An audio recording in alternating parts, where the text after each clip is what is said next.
Cinema திரையரங்கத்துக்கு வரக்கூடியவர்கள் யார்? அவன் பூரா டீனேஜ் பசங்க. அவங்களுக்கு என்னென்னலாம் பிரச்சனை இருக்கு? அப்ப ரசிப்பதற்கு என்ன நம்பகத்தன்மை தேவைப்படுது, கதைக்குள்ள ஒரு லாஜிக் தேவைப்படுது. நீங்க யதார்த்த கதையை பூரா விட்டுவிட்டு 40 பேர் அடிக்கிறான், சுத்தி சுத்தி அடிக்கிறான்.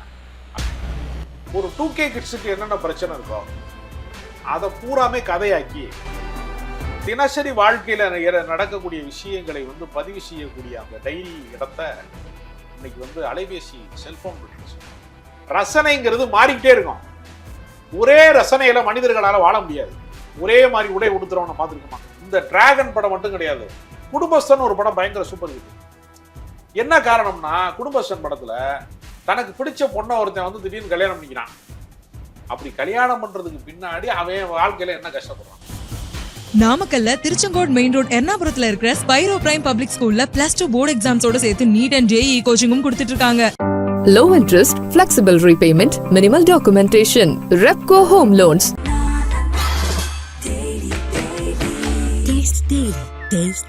கருப்பை புற்றுநோய் குறித்த சந்தேகங்களுக்கான தங்கம் ஹோப்பை இலவசமாய் அணுகுங்கள். கிங் டிவி நேயர்களுக்கு வணக்கம். இன்று நம்மோடு இணைந்திருக்கும் சிறப்பு விருந்தினர் எழுத்தாளர், மூத்த பத்திரிகையாளர் திரு ராஜ கம்பீரன் அவர்கள். சார் வணக்கம். சமீப காலத்துல பாத்தீங்கன்னா என்னதான் மிகப்பெரிய மாஸ் ஹீரோ வந்தாலும் அந்த படம் வர்றதும் தெரியல, போறதும் தெரியல. சமீபத்துல வந்த படத்தெல்லாம் நீங்க பார்த்துருப்பீங்க. ஆனா இப்போ உள்ள கதாநாயகர்கள், அதாவது இயக்குனராக இருந்து இப்ப கதாநாயகர்களா மாறின இந்த பிரதீப் ரங்கநாதன் உள்பட படம்லாம் பெரிய ஹிட் ஆகுது சார். என்ன காரணம்? தமிழ் சினிமா கார்பரேட் மயமாகி பூரா 400 கோடி 500 கோடிங்கிற அளவுக்கு போயிடுச்சு. பெரிய பெரிய பிரம்மாண்டங்களுக்கு மத்தியில தான் இனிமே சினிமா என்ற நிலைமையை உருவாக்கிட்டாங்க. எந்த நடிகருக்குமே குறைந்த பட்ஜெட் என்று ஒன்று கிடையாது. ஆமா. அதனால நல்ல கதைகள் வைத்திருக்கிறவர்கள் பல பேர் படம் செய்யவே முடியல. அதனால படம் இயக்க முடியல. இப்ப RP சௌத்ரி போன்ற தயாரிப்பாளர்கள் கதையை நம்பி படம் எடுத்தாங்க. கரெக்ட். அப்ப நிறைய இயக்குனர்கள் உருவாகிட்டே இருந்தாங்க.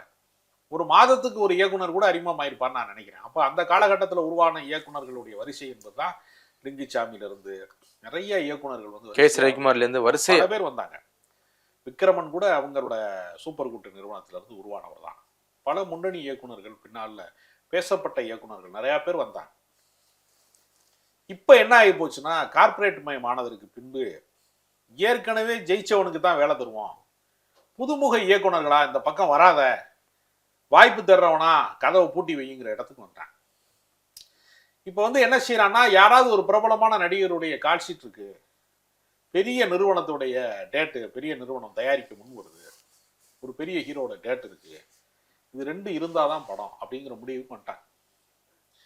அதனால பெரிய பெரிய படங்கள், பிரம்மாண்டமாக எடுக்கப்படுகிற பல படங்களுக்குள்ள தேடி தேடி பார்த்தாலும் ஒரு தீக்குச்சியில் இருக்கக்கூடிய அந்த நுனியில இருக்கிற மருந்து அளவுக்கு கூட கதை கிடையாது படத்துல. சின்ன ஒரு தாட் வச்சு தான் படம் பண்றாங்க. கிடையாது.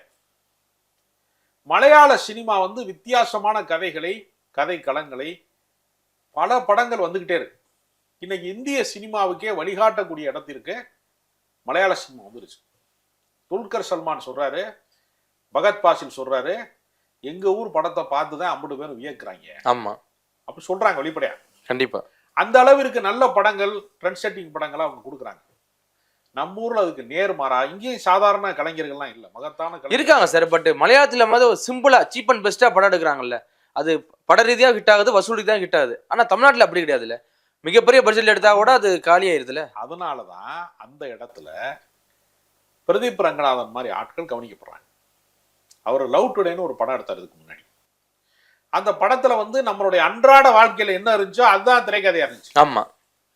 ஒரு செல்போனுக்குள்ள யாராருக்கு என்னென்ன விதமான நட்பு இருக்கு, காதல் இருக்கு, என்ன பிரச்சனை இருக்கு, யார்கிட்ட ஒருத்தன் சொல்லு விடுறான், யார்கிட்ட அத்துமீறி நடந்துக்கிறான், யார்கிட்ட ஒழுக்கமா இருக்கான், ஒரு பர்சனலான விஷயம்.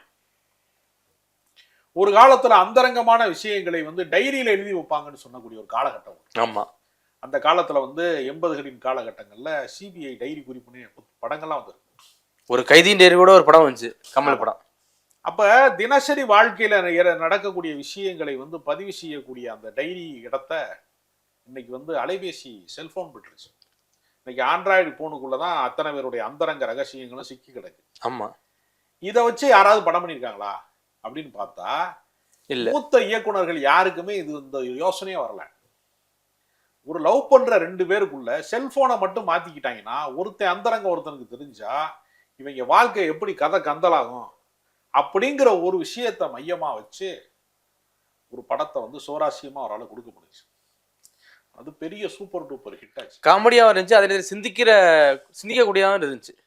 அதுலயும் ரொம்ப அற்புதமான ஒரு கருத்து என்னன்னா, ஒரு விதையை ஊண்டிட்டீங்கன்னா அது முளைக்கிற வரைக்கும் காத்திருக்கணுமே தவிர அடிக்கடி தோண்டி பார்க்க கூடாது. அளவுக்கு மீறிய சந்தேகங்கிறது உறவுகளை நாசமாக்கினுங்கிற ஒரு விஷயத்தையும் அதுல மெசேஜ் இருந்துச்சு கதைக்குள்ள.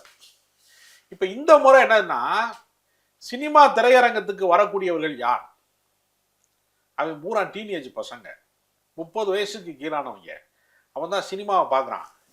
அவங்களுக்கு என்னென்னலாம் பிரச்சனை இருக்கு அப்படின்னு பார்த்து, ஒரு இன்ஜினியரிங் படிக்கிற ஒருத்தனுக்கு எத்தனை அரியர் இருக்கு, என்ன லவ்வர் இருக்கு, ஏன் லவ் பிரேக்கப் ஆகுது, ஏன் அவனால வந்து அந்த அரியரை பாஸ் பண்ண முடியல, ஏன் அவனால கல்யாணம் பண்ணிக்கிற முடியல, நினைச்ச பொண்ணை ஏன் வந்து கல்யாணம் பண்ண முடியல, அவன் குடும்பத்துக்குள்ள எவ்வளோ சிக்கல் இருக்கு வேலைக்கு போகிறதுனால, அல்லது வேலைக்கு போகிறதா நடிக்கிறதுனால எவ்வளோ கடன் இருக்கு அவனுக்கு.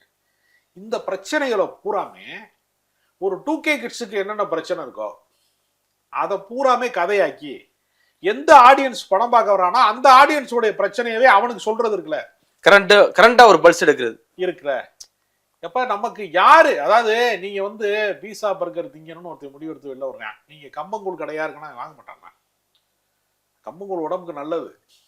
இப்போ நீங்க பாத்தீங்கன்னா முன்னாடிலாம் சாயங்காலம் ஆயிடுச்சுன்னா அல்லது காலையில பாத்தீங்கன்னா எங்கன பார்த்தாலும் நிறைய இட்லி கடையா இருக்கும். ஆமா, ஆவி பறக்கும். ரோட்டு கடைகள் எல்லாம் இட்லி ஆம்லேட்டு சாம்பார்லாம் ஊற்றிட்டே இருப்பாங்க. இப்போ எல்லாமே ஃப்ரைட் ரைஸாக மாறிடுச்சு. இப்போ போய் இட்லி தான் உடலுக்கு நல்லது, ஃப்ரைட் ரைஸ் சாப்பிடுவது சுவையாக இருக்கலாம், ஆனால் அஜினமோட்டோ உங்கள் உடம்புக்கு ரொம்ப கெடுதலானது சொன்னோம்னா வச்சுங்க போயாண்டு போகிறான்ல. இப்போ ஒரு டேஸ்ட்டுக்கு அடிக்ட் ஆகுறான்ல. ரசனைங்கிறது மாறிக்கிட்டே இருக்கும். ஒரே ரசனையில் மனிதர்களால் வாழ முடியாது. ஒரே மாதிரி உடை உடுத்துறவனை பார்த்துருக்கோமா நம்ம? மாறிக்கிட்டே இருப்பான். இன்னைக்கு ஒரு கலர் சட்டை போட்டுப்பான், நாளைக்கு ஒரு சட்டை போடுவான். ஏன் ஒரே மாதிரி சில பேர் சட்டை போடுறான்ல, ஏன் எல்லாராலையும் இப்படி போட முடியல? ஒரே மாதிரியான வாழ்க்கையை வாழ முடியாது. இந்த ரசனை மாற்றம் இருக்குல்ல, இந்த ரசனை மாற்றத்தை உணரக்கூடிய சக்தி வந்து இதற்கு முந்தைய தலைமுறை இயக்குநர்கிட்ட இல்லை. குடும்ப படங்கள் மட்டுமே எடுத்துட்டு இருந்த ஒரு காலகட்டம் இருந்துச்சு. பாக்கியராஜ்ல தொடங்கி விசு, விக்ரமன், பாலச்சந்தர் எல்லாரும் எடுத்தாங்க. இன்னைக்கு குடும்ப படங்கள் வர்றதில்லை. காரணம், குடும்பங்கள் யாரும் சினிமா பார்க்க வர்றதில்லை. அதுதான் காரணம். அதே மாதிரி நீங்க பாத்தீங்கன்னா 40 வயசுக்கு மேற்பட்டவனோட பிரச்சனை இருக்குல்ல, அதை பத்தி படம் எடுத்தா பாக்குறதுக்கு ஆள் இல்லை. இப்ப முதல் மரியாதைன்னு ஒரு படம் வருது. 50-55 வயசு கடந்த ஒரு ஆளு, 60 வயசு ஒரு ஆளு, அவருக்கு வந்து ஒரு சின்ன வயசு பொண்ணு மேல காதல் இருந்துச்சுன்னு ஒரு கதை இருக்குன்னு வச்சுங்க, முதல் மரியாதை மாதிரி. அதை பார்க்க இன்னைக்கு ஆள் வர மாட்டேங்கிறான். ஏன்னா பாக்குற ஆடியன்ஸோட ஏஜ் குரூப், அவன் ஏஜ் குரூப் பிரச்சனையை சொன்னாதான் பார்க்க வர்றான். ஆமா, அதனாலதான் இப்ப சமீபத்துல இந்த டிராகன் படம் மட்டும் கிடையாது, குடும்பஸ்தன் ஒரு படம் பயங்கர சூப்பர் ஹிட். என்ன காரணம்னா, குடும்பஸ்தன் படத்துல தனக்கு பிடிச்ச பொண்ணை ஒருத்தன் வந்து திடீர்னு கல்யாணம் பண்ணிக்கிறான். அப்படி கல்யாணம் பண்றதுக்கு பின்னாடி அவன் வாழ்க்கையில என்ன கஷ்டப்படுறான், அவனுக்கு வீடு கிடைக்குதா, அவனுக்கு வேலை கிடைக்குதா, திடீர்னு வேலையை விட்டு நிப்பாட்டிட்டாங்கன்னா வாழ்க்கை என்ன ஆகும், புது மனைவிக்கு வந்து எப்படி பதில் சொல்றது, புது பொண்ணுகிட்ட வந்து எப்படி சமாளிக்கிறது, அம்மா அப்பா வந்து வெறும் ஆன்மீகத்துக்கு டூர் போகணுங்கிறாங்க, திருப்பதிக்கு போகணுங்கிறாங்க, இல்லை வெளியில போகணுங்கிறாங்க, காசிக்கு போகணுங்கிறாங்க, அவங்க காசு கட்ட முடியல. இப்போ இந்த நடுத்தர வர்க்கத்தில் இருக்கக்கூடிய இந்த மிடில் கிளாஸ் இளைஞனோட பிரச்சனை இருக்குல்ல, அதை ஒரு காதல் கலந்த கதையா சொல்றான். அப்ப ரசிப்பதற்கு என்ன நம்பகத்தன்மை தேவைப்படுகிறது, கதைக்குள்ள ஒரு லாஜிக் தேவைப்படுது. அந்த லாஜிக் எங்க இருக்குன்னா யதார்த்த கதைக்குள்ள இருக்கு. நீங்க யதார்த்த கதையை பூரா விட்டுவிட்டு 140 பேர் அடிக்கிறான், சுத்தி சுத்தி அடிக்கிறான் அப்படிங்கிற படத்தை அதையும் பார்ப்பாங்க. ஆமா, எல்லா ரசனைக்குமே இடம் இருக்கு. ஆனா ஒரே ரசனைக்கு இடம் இருக்கான்னு கேட்டா இல்லை.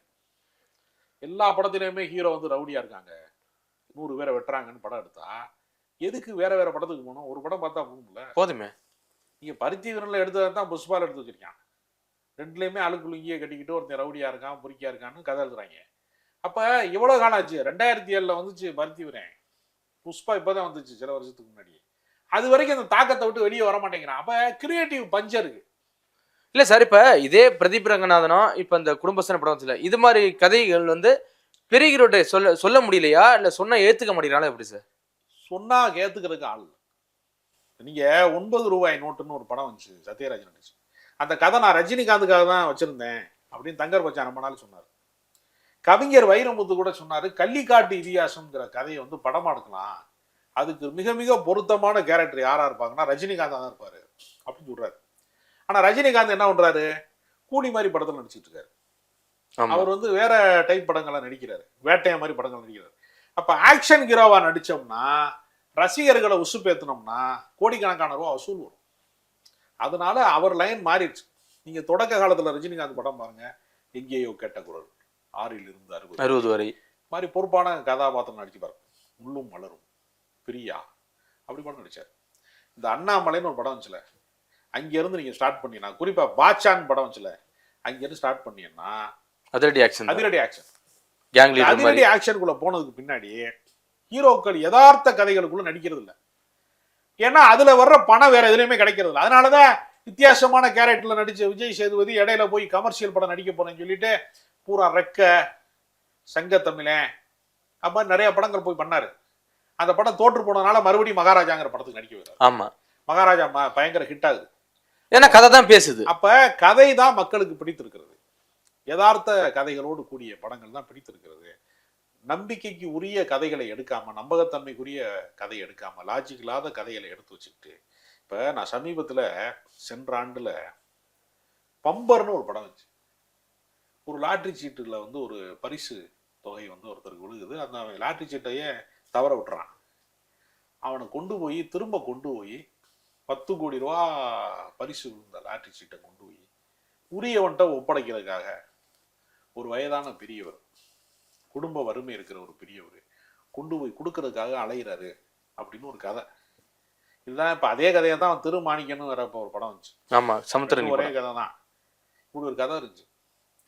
ஏன் பம்பர் படம் ஓடலைன்னா, அந்த ஏஜ் குரூப் இருக்காங்க இல்ல, ஒருத்தனுடைய பொருளை ஏமாத்திடக்கூடாது, உரியவன்ட்ட கொண்டு போய் ஒப்படைக்கணுங்கிற பொறுப்புணர்ச்சி இருக்குல்ல, அது போன தலைமுறையோட விஷயம்.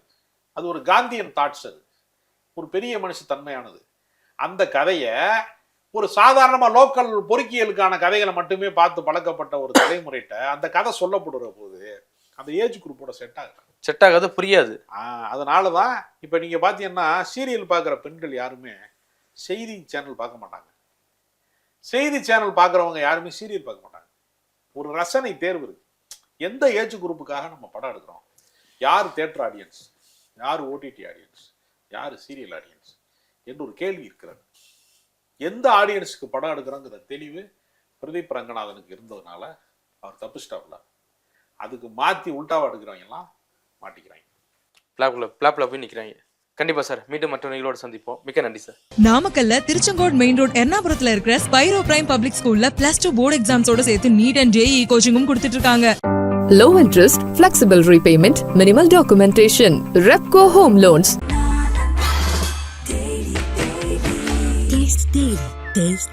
கருப்பை புற்றுநோய் குறித்த சந்தேகங்களுக்கான தங்கம் ஹோப்பை இலவசமாய் அணுகுங்கள்.